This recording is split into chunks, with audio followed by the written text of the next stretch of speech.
السلام علیکم ورحمۃ اللہ وبرکاتہ۔ مسلمانوں کی حقوق، اس باب میں کچھ حدیثیں پیش ہو رہی ہیں۔ ابو ہریرہ رضی اللہ تعالیٰ عنہ سے روایت ہے کہ رسول اللہ صلی اللہ علیہ وسلم نے ارشاد فرمایا، اللہ تعالیٰ چھینک کو پسند فرماتے ہیں اور جمائی کو ناپسند فرماتے ہیں۔ جب تم میں سے کسی کو چھینک آئے اور وہ الحمدللہ کہے تو ہر اس مسلمان کے لیے جو اسے سنے جواب میں یرحمک اللہ کہنا ضروری ہے، اور جمائی لینا شیطان کی طرف سے ہوتا ہے، لہذا جب تم میں سے کسی کو جمائی آئے تو جتنا ہو سکے اس کو روکے، کیونکہ جب تم میں سے کوئی جمائی لیتا ہے تو شیطان ہنستا ہے۔ یہ بخاری شریف کی حدیث ہے۔ حضرت ابو ہریرہ رضی اللہ تعالیٰ عنہ سے روایت ہے کہ رسول اللہ صلی اللہ علیہ وسلم نے ارشاد فرمایا، جو شخص کسی بیمار کی عیادت کے لیے یا اپنے مسلمان بھائی کی ملاقات کے لیے جاتا ہے تو ایک فرشتہ پکار کر کہتا ہے، تم برکت والے ہو، تمہارا چلنا بابرکت ہے اور تم نے جنت میں ٹھکانہ بنا لیا۔ یہ ترمذی کی حدیث ہے۔ رسول اللہ صلی اللہ علیہ وسلم کے آزاد کردہ غلام حضرت ثوبان رضی اللہ عنہ سے روایت ہے کہ رسول اللہ صلی اللہ علیہ وسلم نے ارشاد فرمایا، جو شخص کسی بیمار کی عیادت کرتا ہے تو وہ جنت میں خلفاء میں رہتا ہے۔ دریافت کیا گیا، یا رسول اللہ، جنت کا خلفاء کیا ہے؟ ارشاد فرمایا، جنت کے توڑے ہوئے پھل۔ یہ مسلم شریف کی حدیث ہے۔ حضرت انس بن مالک روایت کرتے ہیں کہ رسول اللہ صلی اللہ علیہ وسلم نے ارشاد فرمایا، جو شخص اچھی طرح وضو کرتا ہے پھر اجر و ثواب کی امید رکھتے ہوئے اپنے مسلمان بھائی کی عیادت کرتا ہے، اس کو دوزخ سے 70 خریف دور کر دیا جاتا ہے۔ حضرت ثابت بنانی رحمۃ اللہ علیہ فرماتے ہیں کہ میں نے حضرت انس رضی اللہ تعالیٰ عنہ سے پوچھا، ابو حمزہ، خریف کسے کہتے ہیں؟ فرمایا، سال کو کہتے ہیں، یعنی 70 سال کی مسافت کے بقدر دوزخ سے دور کیا جاتا ہے۔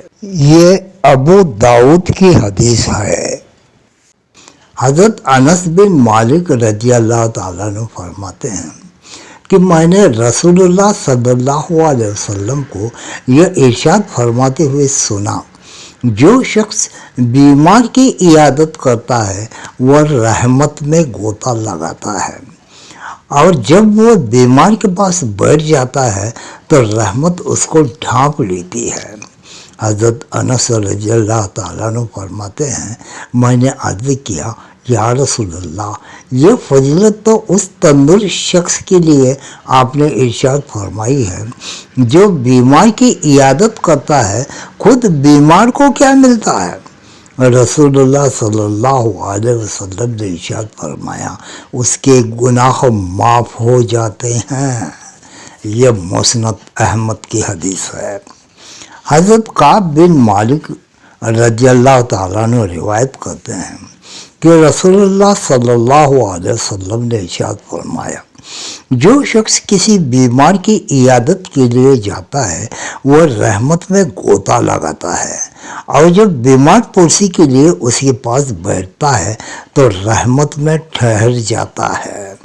یہ حدیث مسند احمد سے لی گئی ہے۔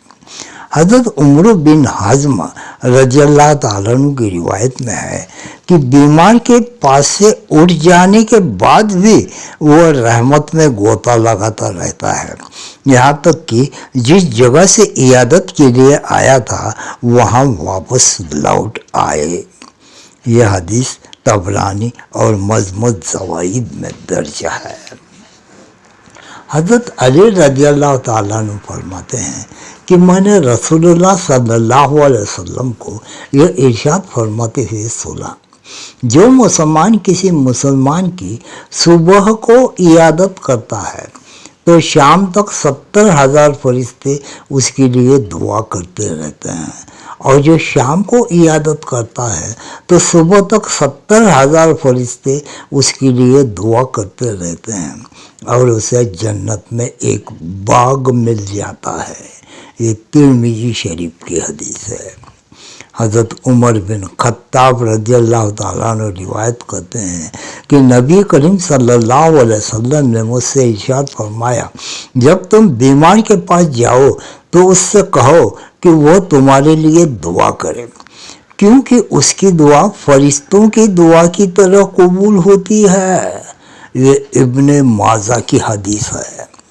حضرت عبداللہ بن عمر روایت کرتے ہیں کہ ہم رسول اللہ صلی اللہ علیہ وسلم کے پاس بیٹھے ہوئے تھے، ایک انصاری صحابی نے آ کر آپ صلی اللہ علیہ وسلم کو سلام کیا، پھر واپس جانے لگا۔ آپ صلی اللہ علیہ وسلم نے ان سے پوچھا، انصاری بھائی، میرے بھائی سعد بن عبادہ کی طبیعت کیسی ہے؟ انہوں نے عرض کیا، اچھی ہے۔ آپ صلی اللہ علیہ وسلم نے ساتھ بیٹھے ہوئے صحابہ سے ارشاد فرمایا، تم میں سے کون اس کی عیادت کرے گا؟ یہ کہہ کر آپ کھڑے ہو گئے، ہم بھی آپ کے ساتھ کھڑے ہو گئے۔ ہم 10 سے زیادہ افراد تھے، ہمارے پاس جوتے تھے، نہ موزے، نہ ٹوپیاں تھی، نہ قمیص۔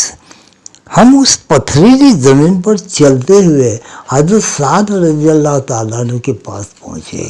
اس وقت ان کی قوم کے جو لوگ ان کے قریب تھے پیچھے ہٹ گئے۔ رسول اللہ صلی اللہ علیہ وسلم اور آپ کے ساتھ آنے والے صحابہ ان کے قریب ہو گئے۔ یہ مسلم شریف کی حدیث ہے۔ حضرت ابو سعید خدری رضی اللہ تعالیٰ عنہ روایت کرتے ہیں کہ انہوں نے رسول اللہ صلی اللہ علیہ وسلم کو ارشاد فرماتے ہوئے سنا، جس شخص نے 5 اعمال ایک دن میں کیے، اللہ تعالیٰ اسے جنت والوں میں لکھ دیتے ہیں۔ 1 بیمار کی عیادت کی، 2 جنازہ میں شرکت کی، 3 روزہ رکھا، 4 جمعے کی نماز کے لیے گیا، اور 5 غلام آزاد کیا۔ یہ حدیث ابن حبان سے لی گئی ہے۔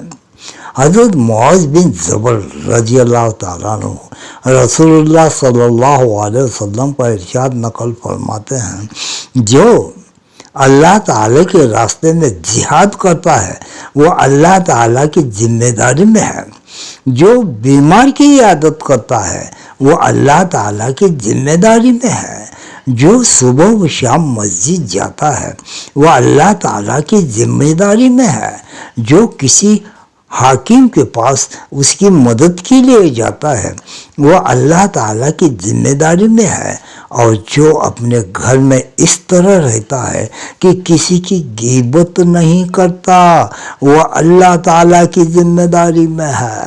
یہ حدیث ابن حبان سے لی گئی ہے۔ حضرت ابو ہریرہ رضی اللہ تعالیٰ عنہ روایت کرتے ہیں کہ رسول اللہ صلی اللہ علیہ وسلم نے دریافت فرمایا، آج تم میں سے کس نے روزہ رکھا؟ حضرت ابو بکر نے عرض کیا، میں نے۔ پھر دریافت فرمایا، آج تم میں سے کون جنازے کے ساتھ گیا؟ حضرت ابو بکر رضی اللہ تعالیٰ عنہ نے عرض کیا، میں۔ دریافت فرمایا، آج تم سے مسکین کو کس نے کھانا کھلایا؟ حضرت ابو بکر رضی اللہ تعالیٰ عنہ نے عرض کیا، میں نے۔ دریافت فرمایا، آج تم میں سے کس نے بیمار کی عیادت کی؟ حضرت ابو بکر رضی اللہ تعالیٰ عنہ نے عرض کیا، میں نے۔ رسول اللہ صلی اللہ علیہ وسلم نے ارشاد فرمایا، جس آدمی میں بھی یہ باتیں جمع ہوگی وہ جنت میں ضرور داخل ہوگا۔ یہ مسلم شریف کی حدیث ہے۔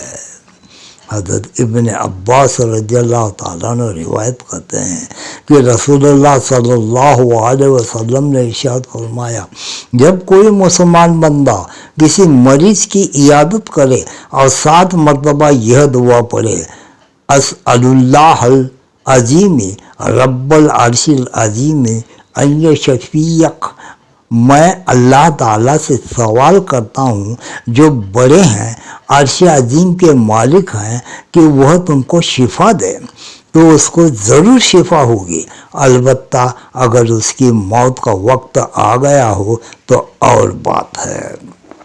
یہ ترمذی شریف کی حدیث ہے۔ حضرت ام سلمہ رضی اللہ عنہا فرماتی ہیں کہ رسول اللہ صلی اللہ علیہ وسلم نے حضرت ابو سلمہ کے انتقال کے بعد تشریف لائے۔ حضرت ابو سلمہ رضی اللہ تعالیٰ عنہ کی آنکھیں کھلی ہوئی تھی۔ آپ نے ان کی آنکھیں بند فرمائی اور ارشاد فرمایا، جب روح قبض کی جاتی ہے تو نگاہ جاتی ہوئی روح کو دیکھنے کی وجہ سے اوپر اٹھی رہ جاتی ہے۔ اس وجہ سے رسول اللہ صلی اللہ علیہ وسلم نے ان کے آنکھوں کو بند فرمایا۔ ان کے گھر کے کچھ لوگوں نے آواز سے رونا شروع کر دیا۔ ممکن ہے کہ کچھ نامناسب الفاظ بھی کہہ دیے ہوں، تو آپ صلی اللہ علیہ وسلم نے ارشاد فرمایا، تم اپنے لیے خیر کی دعا کرو، کیونکہ فرشتے تمہاری دعا پر آمین کہتے ہیں۔ پھر صلی اللہ علیہ وسلم نے دعا فرمائی۔